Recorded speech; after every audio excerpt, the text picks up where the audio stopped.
సంస్కారాలను అంతం చేయాలంటే వాటిని అనుభవించి తీరవలసిందే.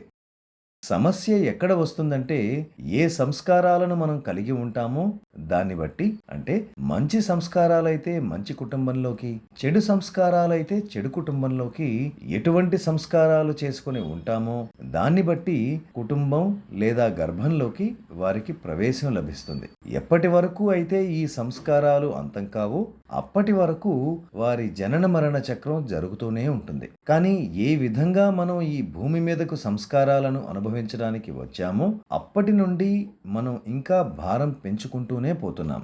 ఎటువంటి జీవితం గడపాలి అని శ్రీకృష్ణ భగవానుడు చెప్పారంటే, బురదలో ఉన్నప్పటికీ తామరాకుపై ఏ విధంగా ప్రభావం ఏమీ పడదో అలాంటి జీవితాన్ని గడపాలి అని. కానీ అటువంటి మనస్సు కావాలంటే మీరు ఎలా చేస్తారు? సహజ మార్గంలో చేసే ధ్యాన పద్ధతి ఏదైతే ఉందో దానిలో అది చాలా తేలికవుతుంది. ఈ పద్ధతిలో సాధన వలన సంస్కారాలు తొలగిపోతాయి.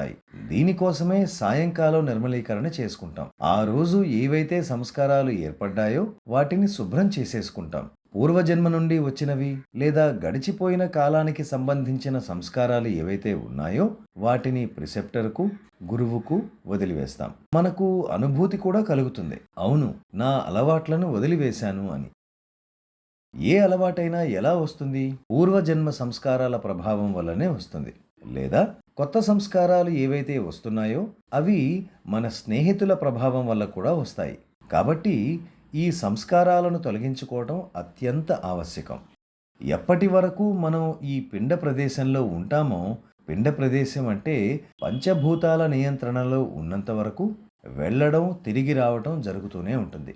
కానీ యోగ సాధన వల్ల ముఖ్యంగా హృదయ చక్రం నుండి మొదలుపెట్టే ఈ మన ఆధ్యాత్మిక యాత్ర హృదయ చక్రం నుండి మొదలై ఆత్మచక్రానికి, ఆత్మచక్రం నుండి అగ్నిచక్రానికి, అగ్నిచక్రం నుండి జలచక్రానికి, అక్కడి నుండి వాయుచక్రానికి జరుగుతుంది.